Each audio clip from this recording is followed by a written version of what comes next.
कैसे आप सब लोग, आई होप आप सब लोग ठीक ठाक होंगे। इफ्तार का टाइम होने वाला है और आज हम जा रहे हैं शादाब की खाला की तरफ इफ्तार पे। शुक्र है मेरे ससुराल वालों में से भी कहीं इफ्तार की इनविटेशन आई हमें तो खैर बस जब कोई इफ्तार पे बुलाए तो फिर मौका नहीं छोड़ना चाहिए। हम लोग थोड़ा लेट जा रहे हैं, बाकी घर वाले जो है ना वो जल्दी चले गए थे।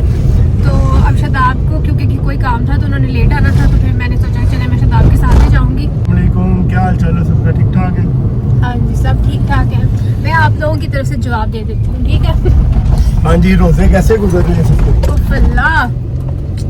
एक तो ना ये जो ऊंची नीवी रोड है ना, इसने बहुत तंग किया हुआ है। हाँ जी अब बने। मैं पूछ रहा हूँ रोजे कैसे गुजर रहे हैं सबकी, ईद की तैयारियाँ कैसी हैं? शॉपिंग हो गई है? अपनी तो कोई नहीं हुई अभी, चांद रात पे करेंगे। मेरी तो हो गई है। मेरा तो हर चीज मतलब मेरा ना शुरू से ये है, चाहे मेरी शादी भी थी या फिर कोई भी शुरू से इवेंट आता है ना, तो मेरी हर तैयारी पहले ही कंप्लीट होती है। हम उन लोगों में से नहीं है जो कि बस दिन के दिन जाते हैं और ये ले लिया वो ले लिया, क्योंकि हमारे पापा जो है ना वो इस मामले में बड़े स्ट्रिक्ट हैं। वो कहते हैं कि आप लोगों ने जो करना है ना वो पहले कर लो, दिन के दिन जो है ना वो उनको काम अच्छे नहीं लगते।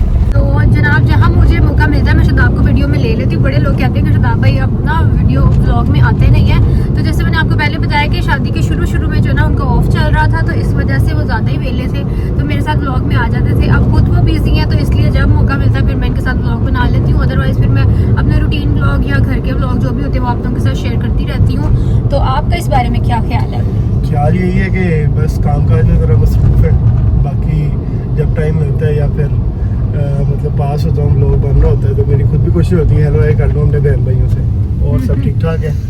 हाँ जी। एक तो शादाब की आदत है, किसी से वैसे भी फोन पे बात कर रहे होंगे थोड़ी थोड़ी देर बाद और सब ठीक ठाक है, व्लॉग में भी व्लॉग बन रहा होगा तो और सब ठीक ठाक है, सब ठीक है। ठीक है तो जनाब बस हम आंटी गुड्डो के घर पहुँच के आपसे मिलते हैं और वहाँ इफ्तार वगैरह करके। ज़्यादा तो वहाँ मैं लाइव व्लॉग नहीं करूँगी क्योंकि ऑब्वियसली हर किसी की अपनी प्राइवेसी होती है, तो व्लॉग्स में तो ज़्यादातर लोग आते नहीं है। बस मैं ना तभी ज़्यादातर लाइव व्लॉग बनाती हूँ जब शादाब मेरे साथ होते हैं, क्योंकि मेरी कोशिश होती है जितना टाइम मैं मतलब व्लॉग बना सकती हूँ इस टाइम पे बना लूँ, क्योंकि फिर ये मेरे हाथ तो आते नहीं हैं।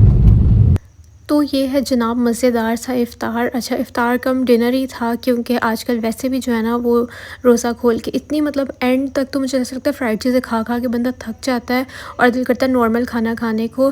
तो खाना बहुत ही ज़्यादा मज़े का था। कबाब थे, साथ में दही भल्ले थे और सालन था, साथ में चिकन पुलाव बिरयानी टाइप जो होता है ना वो था, बहुत ही ज़्यादा मज़े का। और उसके बाद हम लोगों ने चाय पी, क्योंकि चाय तो बहुत ज़्यादा ज़रूरी है वरना आंखें नहीं खुलती। थैंक यू सो मच, क्योंकि वो मेरा व्लॉग देखती हैं।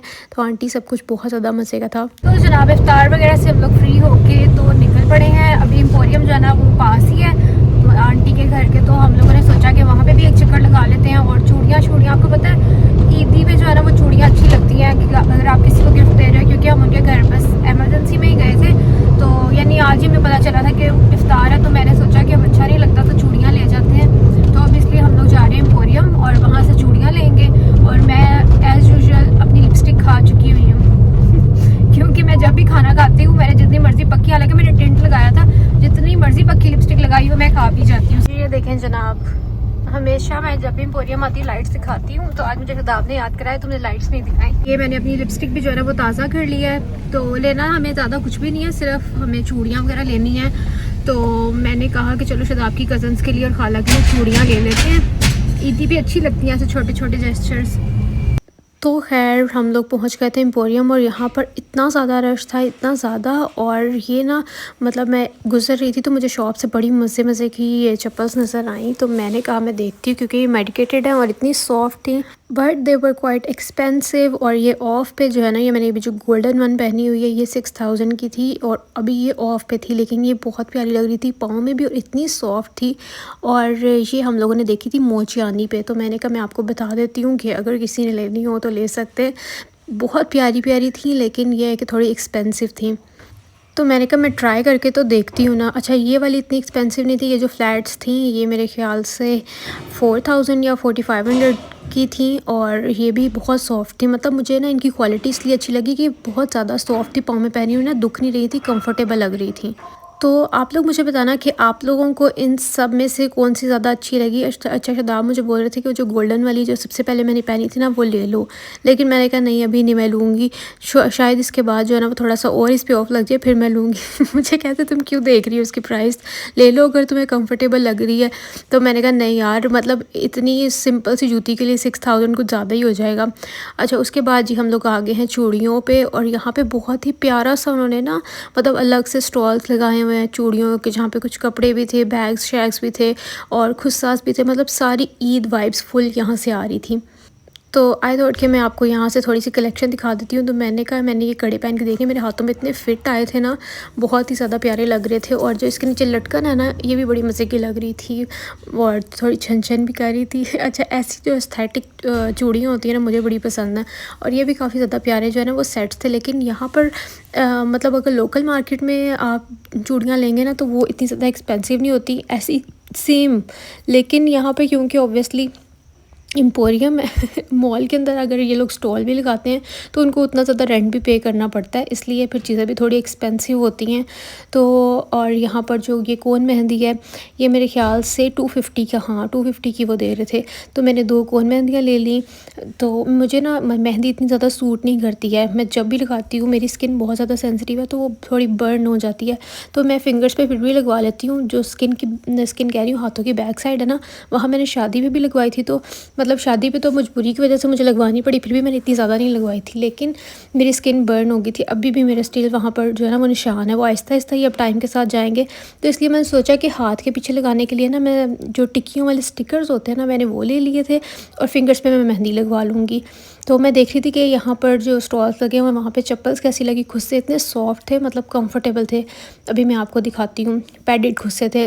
मैं हमेशा जो है ना सबसे पहले खुस्सों का चेक करती हूँ कि पैडेड है, पैडेड हो तो वो ना लगते नहीं हैं, बड़े कंफर्टेबल लगते हैं फिर वो। और यहाँ पर जो है ना मैंने ग्रीन अपना खुस्सा ट्राई किया। आजकल मुझे ना ग्रीन चीज़ों से कलर से बहुत ज़्यादा वो हो रही है, मतलब अट्रैक्ट हो रही हूँ मैं उनकी तरफ। अभी मैंने ग्रीन जूती ली है मतलब फ्लैट्स में। अब मैं खुस्सा देख रही थी, हालांकि मैंने ग्रीन कोई भी ड्रेस नहीं बनाया। और यहाँ पर चूड़ियाँ जो है ना वो मैंने फाइनलाइज़ कर ली हैं। तो मैंने शादाब की कज़न्स के लिए वो वाले 2 कलर्स लिए थे और खाला के लिए दूसरा वाला लिया था, वो मेरे ख्याल से मैंने रिकॉर्ड ही नहीं किया। तो फिर मैंने चलती फिरती सोचा कि अलमीरा पे चक्कर लगा लेती हूँ। और ये ब्लैक वाला मुझे चिकनकारी का ड्रेस बड़ा अच्छा लगा था, लेकिन बहुत ज़्यादा मतलब प्राइसी तो थे ही क्योंकि अब वैसे भी ईद आने वाली, ईद के बाद ऑफ लगेगा ना फिर थोड़े रीज़नेबल मिल जाएंगे। ये वाला ड्रेस भी बहुत प्यारा था, लेकिन ये 18,500 का था।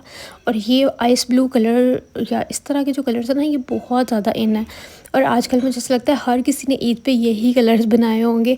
एक ईद पे लाइलैक कलर बहुत ज़्यादा ट्रेंड में था लास्ट ईयर, और इस ईद पे जो है ना ये वाले कलर्स बहुत ज़्यादा इन है। फिर यहाँ से हमने पानी लिया था, पानी लिया था पान सिर्फ मैं देख रही थी।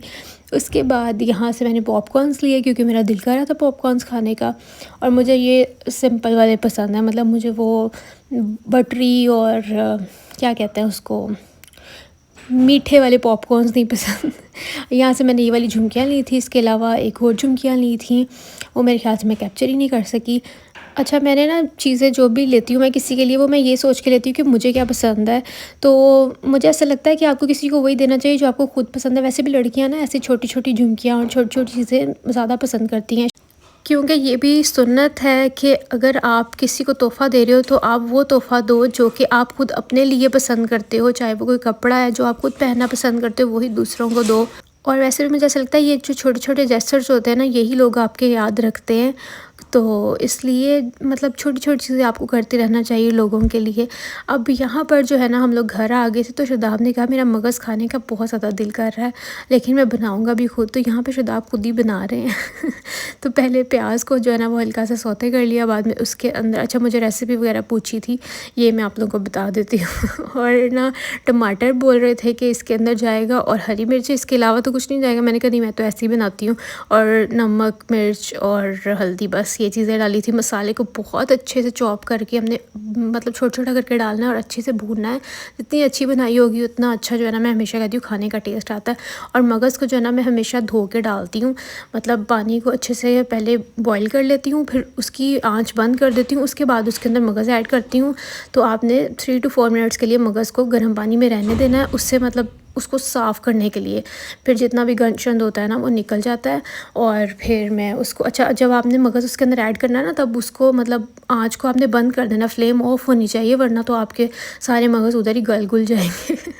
तो मुझे पता है सब लोग ऐसे ही करते होंगे, लेकिन मैं हमेशा अपना मेथड बताती हूँ। यहाँ पर जो है ना हमने इसको 10 मिनट के लिए दम पे रख दिया था, ये अच्छे से गल गए थे। फिर हमने इसको भून लिया था 5 मिनट के लिए, इसके अंदर मक्खन भी ऐड किया था और बहुत ही मज़े का बना। आई होप आप लोगों को पसंद आया होगा। अपना ख्याल रखिएगा। अल्लाह हाफ़िज़।